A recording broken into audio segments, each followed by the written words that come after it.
Jangan lupa subscribe di YouTube channel Metro TV News dan juga nyalakan notifikasinya. Pemirsa, kita akan bergabung ke KPU RI terkait dengan konferensi pers dari Partai Koalisi Indonesia Bersatu, diantaranya Golkar, PAN, dan P3. Dan kami berterima kasih mengapresiasi KPU atas pendaftaran yang berjalan lancar. Dan kami juga menyadari bahwa yang dilakukan KPU dengan memperkenalkan sipol adalah terobosan yang baru, sehingga seluruh proses bisa dilakukan secara digital.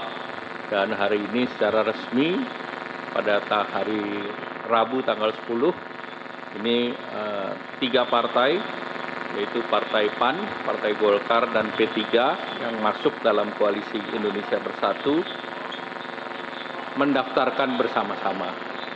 Ini juga memperlihatkan bahwa koalisi ini adalah koalisi yang berbasis kepentingan bersama dan juga menunjukkan kebersamaan dan soliditas menuju pemilu 2024 nanti.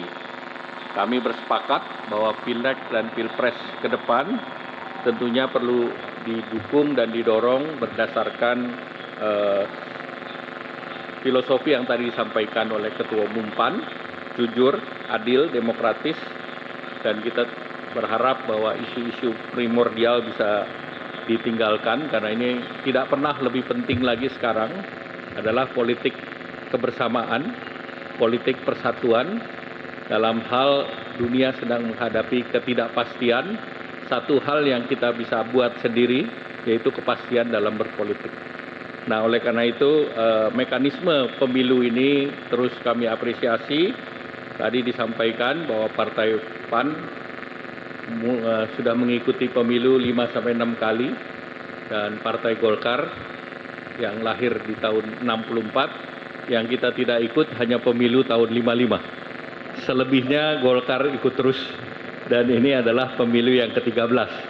Sehingga tentu bersama Koalisi Indonesia Bersatu bersama PAN dan P3, Partai Golkar menggarisbawahi apa yang disampaikan oleh Pak Jul, bahwa kita bersama-sama lebih siap untuk mengikuti pemilu ke depan, dan pemilu ini menjadi penting sebagai aspirasi masyarakat melalui partai politik.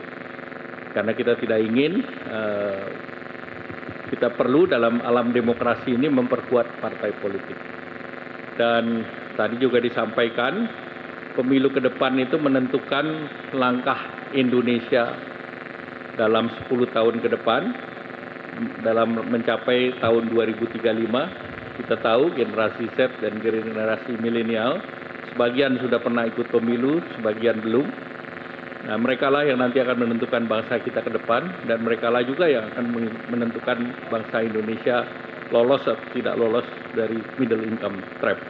Oleh karena itu, sekali lagi Partai Golkar tadi sudah memasukkan seluruh kepengurusan, baik tingkat provinsi 34, kabupaten kota 514, kecamatan 7.226, dan anggota 836.861 orang. Dan dari segi kantor di tingkat pusat 1, provinsi 34, dan tingkat kabupaten 514. Nah, tentu ke depan Partai Golkar selalu juga bersama dengan PAN dan P3 mendukung KPU, termasuk bahwa pemilu ini perlu diselenggarakan dengan anggaran yang cukup, dan anggaran ini sifatnya multi-years, mulai tahun ini sampai tahun 2024. Dan karena kami bukan hanya ada di parlemen, kami bertiga ini ada di pemerintah.